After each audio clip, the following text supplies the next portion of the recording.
좋아요, 구독. 저도 이 소식 좀 들었습니다. SEC에 관한 권한보다는 CFTC에 관한 권한들이 조금 더 넓어질 것이다라고 시장에선 보고 있잖아요. 그렇게 될 경우에 우리 암호화폐 시장에 어떤 점들이 좀 좋아질까요, 작가님? 네, 기본적으로 CFTC는 SEC와는 계속해서 다른 입장으로 이 암호화폐를 상품으로 분류를 해왔습니다. 그렇게 됐을 때 우리가 현물 ETF를 발행하는 문제들이라든지 아니면 어떤 규제적인 측면에서 기본적으로 훨씬 더 많은 어떤 공수들을 줄일 수 있게 되는 겁니다. 왜냐하면 증권이라고 했을 때는 우리가 검토해야 되는 것들이 훨씬 더 많아지게 되는데 상품으로 분류를 하게 되면은 그런 요소들이 많이 줄어들기 때문에 우리가 바라는 어떤 목적들, 그러니까 ETF부터 해서 여러 가지 어떤 상품들이 나올 수 있는 그런 기반들이 조금 더 빠르게 마련이 되지 않을까, 그렇게 시장에서는 보고 있습니다. 네, 이 부분도 사실 암호화폐 시장에는 굉장히 호재로 받아들여질 수 있다는 부분들 우리가 살펴보면 좋을 것 같아요. 사실 SEC 쪽에서 암호화폐 시장을 압박했었을 때 우리가 상장 폐지에 관한 우려감들이 늘 시장에 깔려 있었잖아요. 근데 CFTC의 권한이 강화된다는 건 이런 리스크도 조금 희석될 수 있기 때문에 여러분들이 계속 좀 지켜보시면 좋을 포인트인 것 같습니다.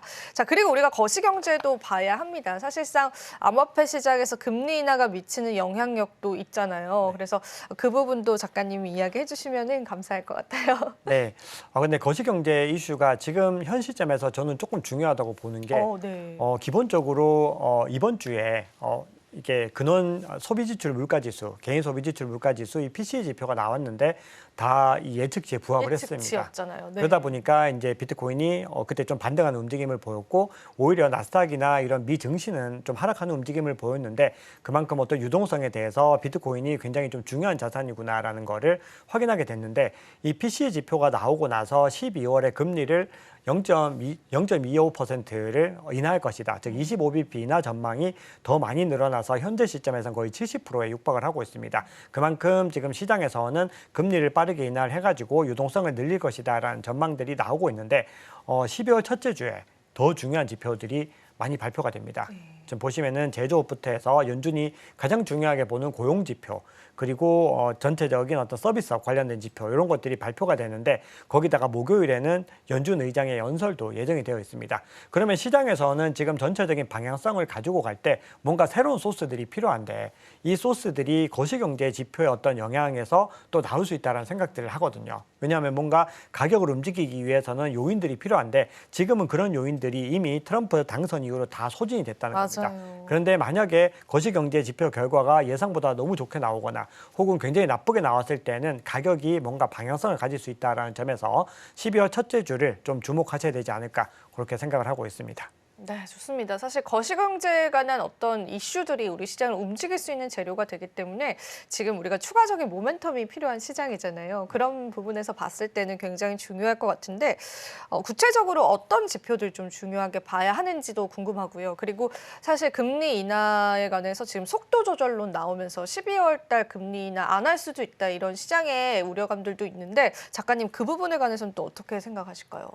네, 저도 그 부분 굉장히 주목해서 봐야 된다고 생각을 하고 있고, 그래서 이것도 지난 시간에 간단하게 좀 언급드렸던 부분들 중에서 지금 이 CME 패드와치에서 나오고 있는 이 전망들은 기본적으로 시장의 트레이더들의 전망입니다. 그러니까 우리의 기대치가 굉장히 많이 좀 반영이 기본적으로 돼 있다라고 볼 수 있는 거고, 지금 아직까지 트럼프 임기가 시작이 되지 않았기 때문에 금리 인하를 조금 더 아껴뒀다가 그때 가서 더 많이 임기 이후에 쓸 수 있는 카드들도 분명히 존재하고 있다고 생각을 합니다. 그러다 보니까 연준의 위원들이 최근 들어서 매파적인 발언들을 더 많이 늘려나가고 있는 것들도 그런 연장선상이라고 볼 수 있는데, 그럼에도 지표가 계속해서 잘 나오고 있는 상황에서 뭔가 금리를 인하하지 않을 만한 이유에 대한 부분들을 생각하면은 그 부분들을 좀 의구심을 가질 만한 부분들이 있고, 또 한 가지는 FOMC 미팅 회의록이 공개가 됐는데, 거기서도 연준의 대부분의 의원들은 금리 인하를 갖다 지속해야 된다라는 쪽에 더 무게감을 싣고 있다는 부분들이 나왔습니다. 그러다 보니까 12월에 뭐 어떻게 결과가 나올지에 대한 부분들은 지표들을 조금 더 확인해야 되지만, 좋은 지표들이 나왔는데 그 흐름을 갖다 끊기에는 또 명분이 조금 부족할 수 있겠다라는 생각이 들어서 좀 흥미로운 포인트로 한번 지켜봐야 되지 않을까, 그렇게 생각을 합니다. 네, 우리가 또 금리 인하 굉장히 시장에서 민감한 부분이잖아요. 그래서 계속 지켜보면서 암호화폐 시장에 미칠 영향력들도 살펴보면 좋겠습니다. 말씀해 주신 것처럼 FOMC 회의 자체에서는 연준 의원들의 관한 금리 인하의 스탠스는 계속 유지될 가능성이 크기 때문에요. 그 부분도 보시면 좋겠고 또 페드워치 같은 경우에도 금리 인하 확률들 지금 현재 시점에서는 높아가고 있기 때문에 그 부분도 여러분들 살펴보면 좋겠습니다. 자, 그리고 이제 우리가 암호화폐 시장에 그럼 또 다른 모멘텀이 뭐가 있을까? 어떤 모멘텀들이 시장에 작용이 될까라고 한다면 트럼프 임기가 될 것 같아요. 임기 이후에 시장의 움직임 저는 너무 궁금하거든요. 작가님 이 부분은 어떻게 보세요? 네, 우선은 우리가 지금 시점부터 가격이 어느 정도 오를 수 있는지를 좀 봐야 될 것 같습니다. 네. 그래서 우리가 첫 번째로 좀 주목해야 되는 포인트가 트럼프가 임기가 시작이 됐을 때 네. 100일 내에 본인이 발표한 공약을 얼마나 잘 이행할 수 있을까? 여기에 시장의 관심이 굉장히 많습니다. 네. 왜냐하면 이 100일이라고 하는 것은 상징적인 의미가 있죠. 보통 취임 100일 내에 뭔가 그렇죠, 이루어졌다라고 그렇죠. 하는 부분들이 네. 중요한 시사점을 가지고 있는데 여기에 대해서 보시면은 11월 22일 정도 그러니까 당선되고 나서 얼마 안 됐던 시점, 그 시점까지만 해도 48%가 아마도 100일 내에 모든 공약들을 좀 이뤄낼 것이다. 뭔가 이행을 할 것이다라는 기대감들이 있었는데 현재 시점으로 와보니까 25%밖에 안 됩니다. 지금 보시면은 그만큼 지금 트럼프 트레이드의 어떤 효과들이 떨어지고 있는 것도 이런 어떤 영향력들이 있습니다. 그래서 전반적으로 지금 시장에서 보고 있는 관점이 뭔가 좀 부정적인 관점으로 많이 전환을 하고 있는데 이런 상황에서 만약에 트럼프의 행보가 우리가 생각하는 것보다 더 적극적으로 나왔을 때는 가격이 더 크게 또 상방을 향할 수 있다라는 부분들을 주목을 해야 되는데 자, 그러면 우리가 이제 월별 수익률표를 한번 보셔야 되는데 기본적으로 12월 달은 늘 강세로 마감이 됐던 적이 많다라고 말씀을 드렸습니다. 그러면은 이제 내년 1월 그리고 2월, 3월 한 1분기에 어느 정도의 효과들을 가져올지를 한번 지켜보시면은 2021년 1분기에는 다 플러스로 마감을 했습니다. 그런데 2016년에는 마이너스가 두 번이 있었죠. 2017년이죠. 마이너스가 두 번이 있었는데 흐름이 좀 달랐습니다. 그런데 공통적으로 어떤 특성이 있었냐면은 1월 달에는 크게 하락하는 국면을 맞았다는 겁니다. 즉 임기를 기점으로 해서는 큰 하락폭에 한번 조정이 있었고 그 이후에 2월 달에는 반등하는 움직임을 크게 보여줬다는 거거든요. 그래서 이번에도 아마 임기를 기점으로 했을 때 12월까지 우리가 랠리를 이어간다라고 했을 때는 1월 달에 어떤 그런 흐름을 줄 가능성들도 염두에 둬야 될 것 같고 그 이후에는 상승장 움직임들을 당분간 또 이어갈 가능성들이 있다라고 생각을 합니다. 그러고 나서 그 정점이 만약에 이번 대세 상승장 정점이 5월이나 6월이 될지 혹은 10월이나 11월이 될지는 알 수가 없지만 그럼에도 그 기점으로 뭔가 한번 또 꺾이는 움직임들이 나오지 않을까 시장에서는 이런 전망들이 좀 많이 나오고 있는 것 같습니다. 우리가 또 계절적인 또 시장 사이클 봤었을 때는 1월 달에는 어느 정도 약세 국면을 많이 나타냈기 때문에 그런 게 다시 반복될 수 있다라고도 보여지네요, 작가님. 네, 맞습니다. 그 부분도 여러분들이 좀 살펴보시면 좋겠고 사실 저는 개인적으로 이제 투자자 입장에서는 좀 조정을 기다렸던 입장이었거든요. 네. 저희들 입장이 비슷할 것 같아요. 근데 이제 막상 조정이 오긴 왔는데 그 조정의 폭이 깊지 않아서 사실은 이게 시장이 이렇게 계속 가는 게 맞는 건가라는 이게 정말 조정이라고 우리가 인정할 수 있는 건가라는 그런 의문도 굉장히 많이 들었어요.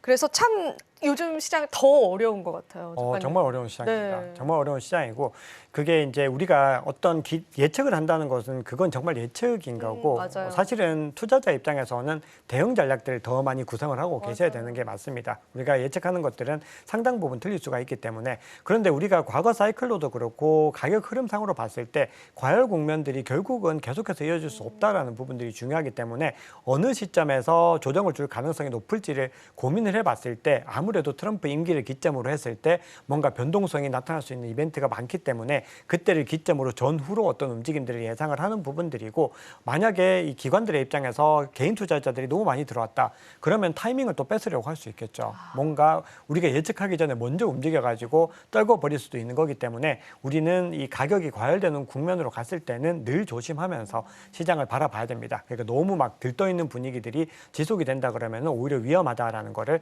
인지를 해야 되는 겁니다. 맞아요. 그래서 저에겐 작가님 필요합니다. 너무 객관적으로 항상 시장 분석 잘 해주셔서요. 자, 그러면 이제 지금 시장이 이제 조정이 또 나올 수 있는지 조정에 관한 이야기를 좀 드려보고 싶습니다.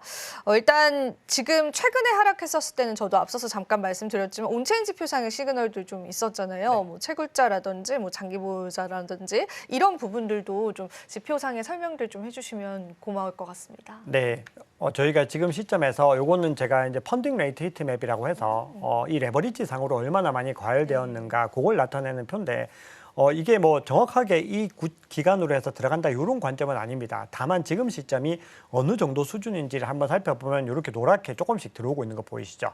비트코인부터 해서 노랗게 들어오는 요 구간들이 있는데 요 구간이 한번 시계를 돌려보면은 작년 12월과 좀 비슷합니다. 보시면 비슷하시죠? 요 구간들. 네. 이런 식으로 가다가 1월이 됐을 때는 다시 맑아졌습니다. 왜냐하면 이때 많이 무너졌다는 의미입니다. 가격이 조정을 받으면서 다시 레버리지가 좀 해소되고 나서 3월을 기점으로 해서 더 크게 레버리지가 형성됐다가 조정받는 구간들로 접어들게 되는데 이번에도 양상 자체는 조금 비슷하게 흘러갈 가능성이 있겠다라는 생각들을 좀 하게 되는 게 지금 전체적으로 트럼프 임기를 기점으로 해서 뭔가 조정을 받았다. 그때까지 올라갔다 조정을 받았으면은 그 이후에 다시 한 번 더 상승의 추세들이 이어지게 될 것이고 그 과열 구간들이 3월이나 4월, 5월 정도쯤에는 와가지고 또 크게 조정받는 구간들이 오지 않을까. 이 부분들을 레버리지 상으로는 한번 생각을 해볼 수가 있고요.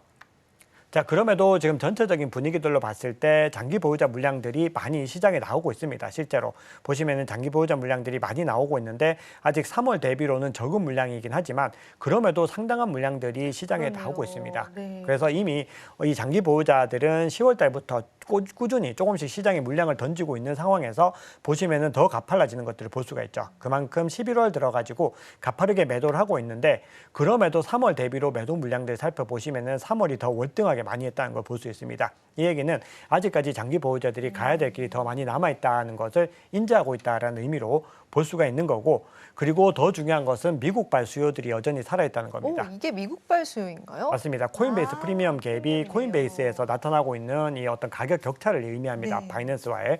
그래서 전체적인 이런 기조들이 유지되고 있는 상황에서 스테이블 코인의 점유율도 계속해서 높아지고 있습니다. 스테이블 코인 공급량도 높아지면서 전체적으로 시장에서는 매도가 나오고 있지만 그 매도세를 소화할 수 있을 만한 매수세들도 함께 나오고 있기 때문에 우리가 전체적인 시장의 기조 자체는 뭔가 근본적으로는 뭔가 조정 장세를 충분히 극복할 수 있는 어떤 기반들을 마련했다라고 볼 수가 있고요. 그래서 전체적으로 사이클 전체적인 이 마켓의 사이클을 볼 수 있는 지표들 마지막으로 살펴보시면은 지금 요 구간에서 요 정도 올라와 있는 걸 볼 수가 있습니다. 그런데 대세 상승장의 정점에 다가가는 그런 구간들에서는 빨간색으로 표시가 됩니다. 굉장히 극도로 탐욕스러운 불리시한 상태가 되는데 지금은 아직까지 그냥 불안 어떤 상승 추세가 나오고 있는 데서 여기서 이제 낮은 수준을 아직까지 유지하고 있기 때문에 우리가 전체적인 기조 자체는 여전히 상승 구간을 향하고 있다. 이렇게 보는 것이 현재 시점에서는 합리적이다라고 생각합니다. 지금 바로